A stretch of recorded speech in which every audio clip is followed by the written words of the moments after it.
What happens when one of Hollywood's most unpredictable actors sits down with one of daytime television's most opinionated hosts and everything goes completely off the rails? You're about to witness one of the most explosive confrontations ever caught on live television. A moment so intense it ended with Joy Behar walking off her own show and never coming back. This isn't just another celebrity interview gone wrong. This is the day Sheen completely dismantled Joy Behar's credibility in front of millions of viewers, exposing her hypocrisy and leaving her so humiliated, she had no choice but to quit on the spot. Make sure to subscribe and let me know in the comments what you think really pushed Joy over the edge. Because what you're about to see will leave you questioning everything you thought you knew about The View. It started like any other Tuesday morning at The View studios in New York. The producers had booked Sheen for what they expected to be a standard promotional interview for his latest project. Joy Behar, known for her sharp tongue and willingness to challenge guests, was particularly excited about this booking. She had been preparing pointed questions about his past controversies, his public statements, and what she saw as his problematic behavior in Hollywood. What the producers didn't anticipate was that Sheen had done his homework too. He knew exactly who Joy Behar was, her history of controversial statements, and her pattern of grandstanding during interviews. He came prepared for battle, and Joy had no idea what was coming. As the cameras rolled and the show went live, Joy began with what seemed like a friendly introduction. "We're here with Sheen, and Charlie, I have to say, you've certainly had quite the journey in Hollywood. Some might say, a rocky one." Charlie smiled that famous grin of his and leaned back in his chair. "Well, Joy, I could say the same about your journey in television. Some might say, hypocritical." The other hosts immediately sensed the tension. Whoopi Goldberg shifted uncomfortably in her seat, while Sarah Haynes looked between the two guests with obvious concern. But Joy, true to form, doubled down. Hypocritical? That's interesting, coming from someone who's had very public struggles with substance abuse and has made some questionable comments about women over the years. Charlie's expression didn't change, but his voice took on that edge that anyone familiar with his interviews would recognize. "You want to talk about questionable comments about women? Should we discuss your comment about how Republican women are just angry because they can't get dates? Or maybe your statement that conservative women don't think for themselves?" Joy's face began to redden slightly, but she pressed on. "Those were political observations, Charlie. There's a difference between political commentary and personal attacks." "Political commentary?" Charlie repeated slowly, as if tasting the words. "Is that what we're calling it now? Because I seem to remember you saying that women who vote Republican are basically voting against their own interests because they're too stupid to know better. Was that political commentary too?" The studio audience had gone completely silent. This wasn't the usual back-and-forth banter that The View was known for. This was something else entirely. Joy looked to her co-hosts for support, but found none. Even Whoopi, usually quick to jump into any controversy, seemed to be staying out of this one. "I think you're taking my words out of context," Joy said, but her voice had lost some of its usual confidence. Charlie leaned forward slightly, his eyes never leaving Joy's face. "Out of context? Joy, I watched the entire segment, multiple times. You spent 15 minutes explaining why women who don't agree with your politics are essentially brainwashed. But when I make a joke about Hollywood culture, suddenly I'm the problem? Your jokes weren't just about Hollywood culture." Joy shot back, her voice rising slightly. "You've made degrading comments about women. You've had public meltdowns. And frankly, your behavior has been erratic at best."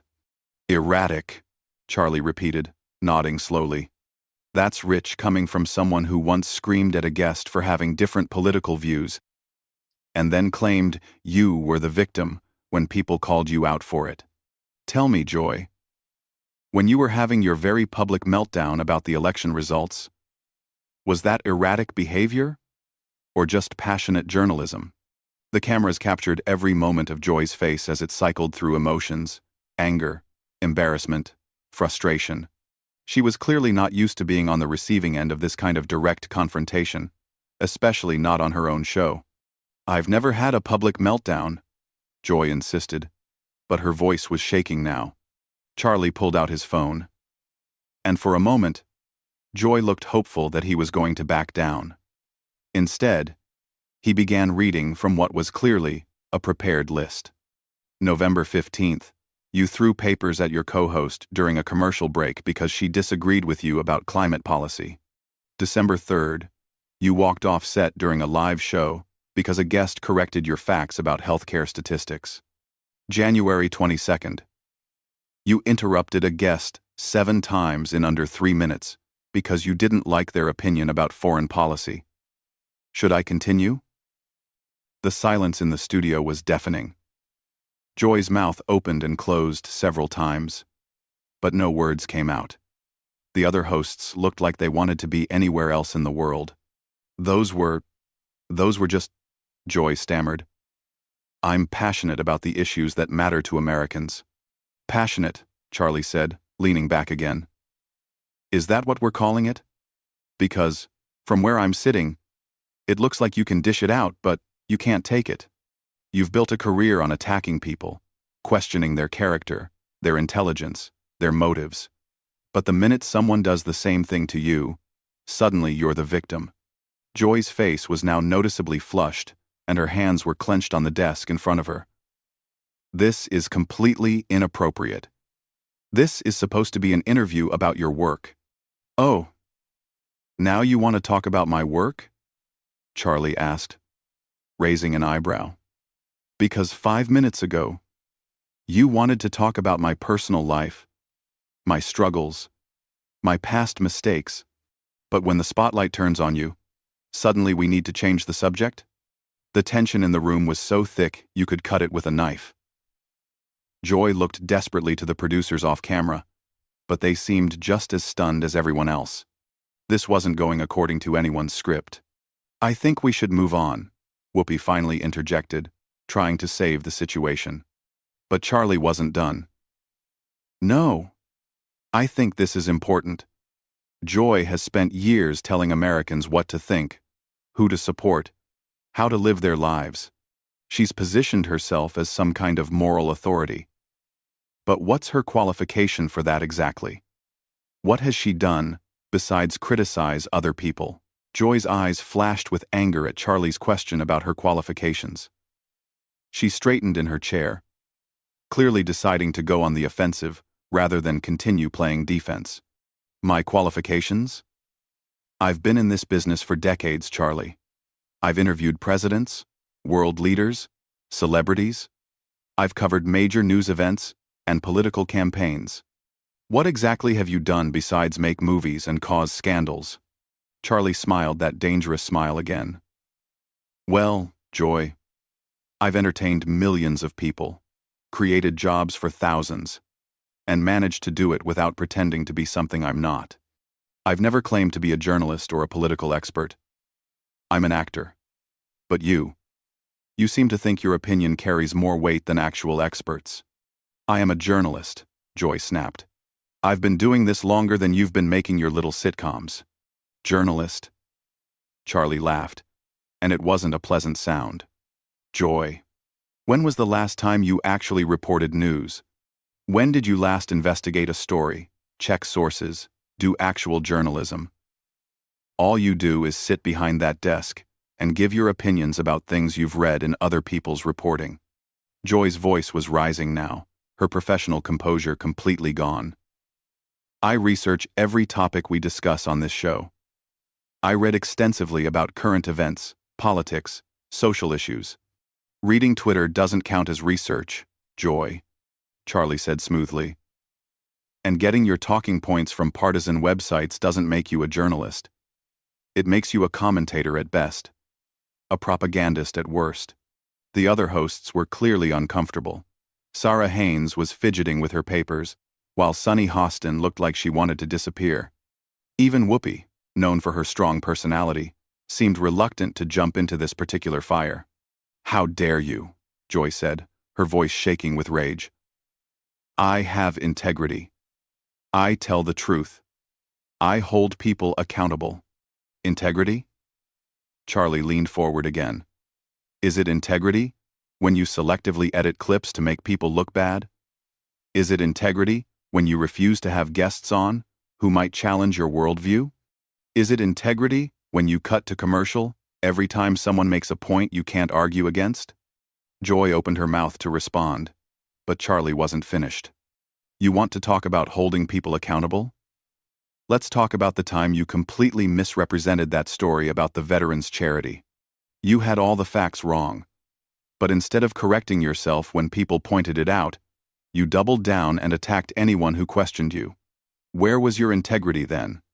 That story was complicated, Joy said weakly. There were multiple sources with conflicting information. Complicated? Charlie's voice was incredulous.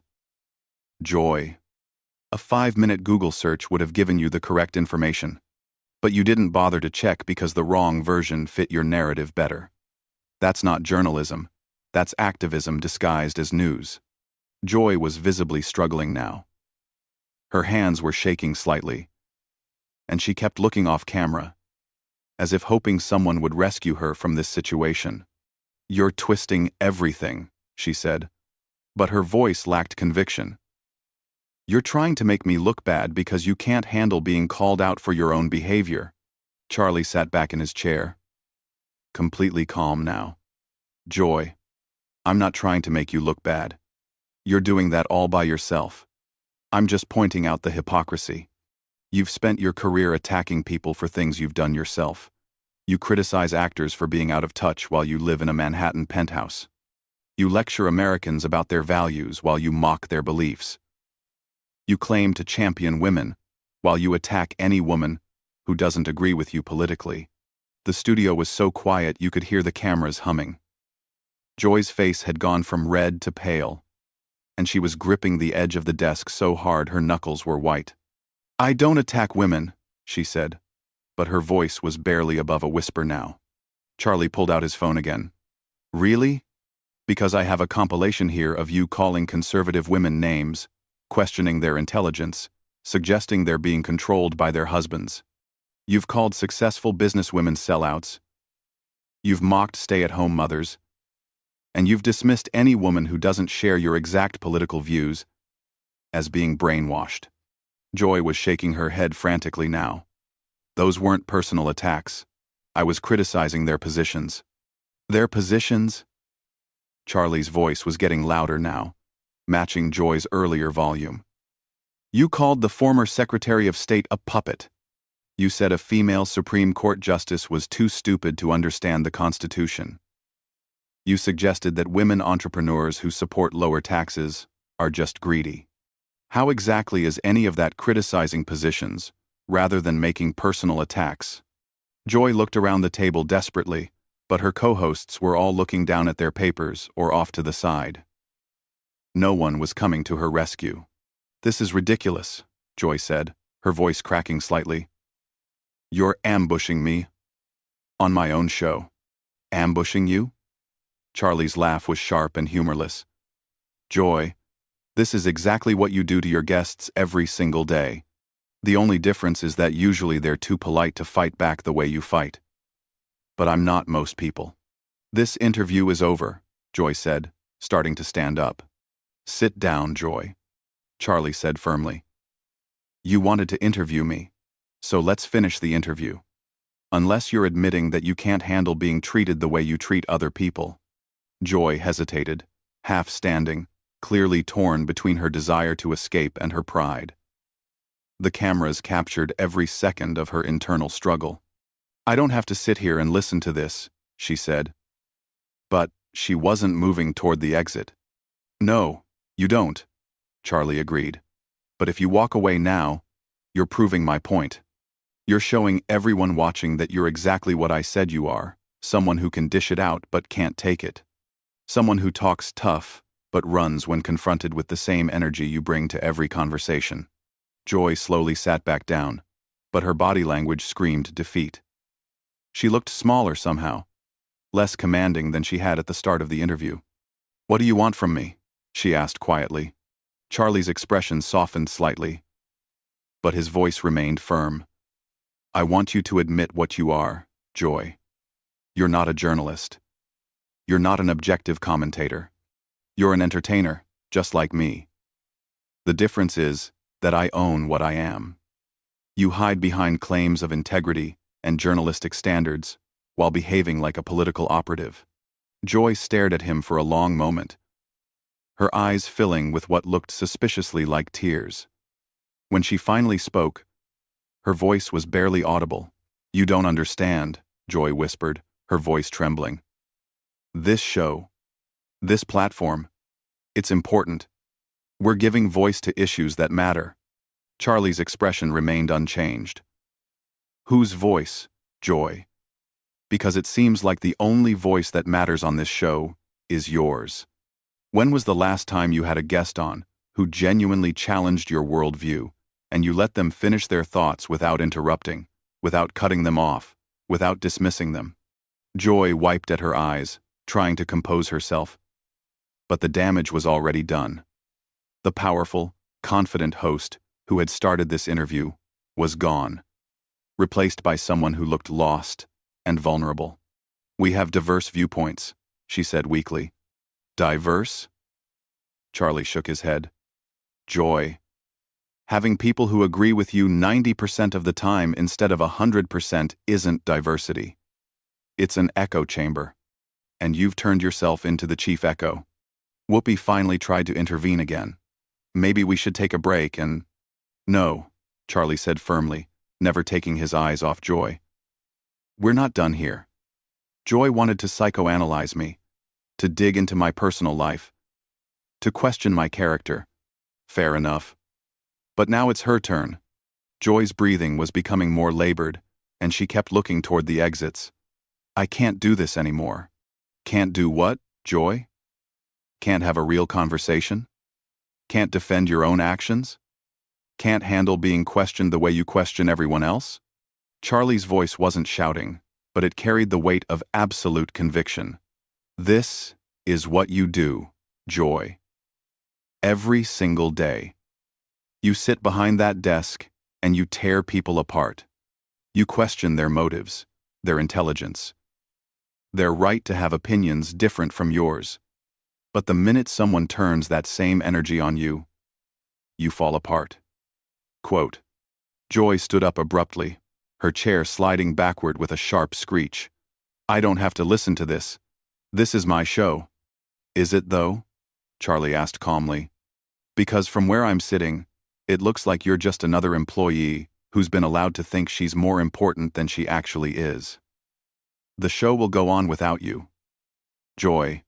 The network will find someone else to fill that chair. But you'll just be another former talk show host who couldn't handle the pressure when it was applied to her instead of by her. Joy's face was streaming with tears now, her makeup running, her professional facade completely shattered. You're a horrible person, she managed to choke out. Maybe I am, Charlie agreed. But at least I'm honest about who I am. I don't pretend to be a moral authority while behaving like a bully. I don't claim to care about women while attacking any woman who disagrees with me. I don't lecture people about tolerance while being completely intolerant of different viewpoints. Joy was backing toward the exit now, but Charlie's voice followed her. You know what the difference between us is, Joy? When I mess up, when I say something stupid or do something wrong, I own it. I don't hide behind claims of being misunderstood or taken out of context. But you've built an entire career on being the victim while victimizing others. Stop, Joy said, her voice breaking completely. Just stop. Why should I stop? Charlie asked, his voice relentless. You didn't stop when you spent 20 minutes attacking that young conservative commentator last month. You didn't stop when you made that military wife cry during your interview about veterans' benefits. You didn't stop when you deliberately mischaracterized what that small business owner said about healthcare costs. Why should I give you the courtesy you've never given anyone else? Axid. Grom. Joy was at the edge of the set now, torn between her instinct to flee and her desperate need to have the last word. "I help people," she said desperately. "I inform people about important issues." Charlie stood up slowly, his full presence filling the space. "You don't help people, Joy. You divide them. You take complex issues and reduce them to sound bites that support your predetermined conclusions. You've turned political discourse into a blood sport, where anyone who disagrees with you isn't just wrong, they're evil." "That's not true," Joy protested, but her voice had no strength left. "Isn't it?" Charlie pulled out his phone one more time. "I've got clips here, Joy. Hours of them. You calling people names, questioning their patriotism, suggesting they're racist or sexist or stupid just because they have different priorities than you do. You've made a living off of division and hatred, and you've convinced yourself that you're the good guy in all of this." Joy shook her head violently. "I fight for what's right. I stand up to injustice." Quote, "No," Charlie said quietly. And somehow his quiet voice was more devastating than any shout. "You perform outrage for ratings. You turn real issues into entertainment. You've taken the legitimate concerns of real people and turned them into talking points for your show. You don't care about solving problems, Joy. You care about being seen as the person who cares about solving problems." The silence stretched for what felt like an eternity. Joy stood frozen at the edge of the set, tears streaming down her face, her chest heaving with suppressed sobs. The other hosts sat motionless, afraid to move or speak. The cameras kept rolling, capturing every second of Joy's complete breakdown. "I quit," Joy finally whispered. "What?" Whoopi said. The first words she'd spoken in several minutes. "I quit," Joy said louder, her voice gaining strength from desperation. "I can't do this anymore. I won't sit here and be attacked like this. This isn't journalism. This isn't entertainment. This is cruelty." Charlie sat back down calmly. And there it is. When faced with the same treatment she gives everyone else, Joy Behar calls it cruelty. When she does it to other people, it's holding them accountable. When someone does it to her, it's an attack. Joy was backing toward the exit again, shaking her head frantically. "You're all witnessing this. You're all seeing what he's doing to me. What I'm doing to you." Charlie's voice was incredulous. "Joy, I'm using your own words, your own actions, your own history against you. If that feels like an attack, maybe you should think about what that says about your own behavior." "I'm done," Joy said, reaching the exit. "I'm done with this show. I'm done with this network. I'm done with all of it. You want to destroy people? Fine. Do it without me."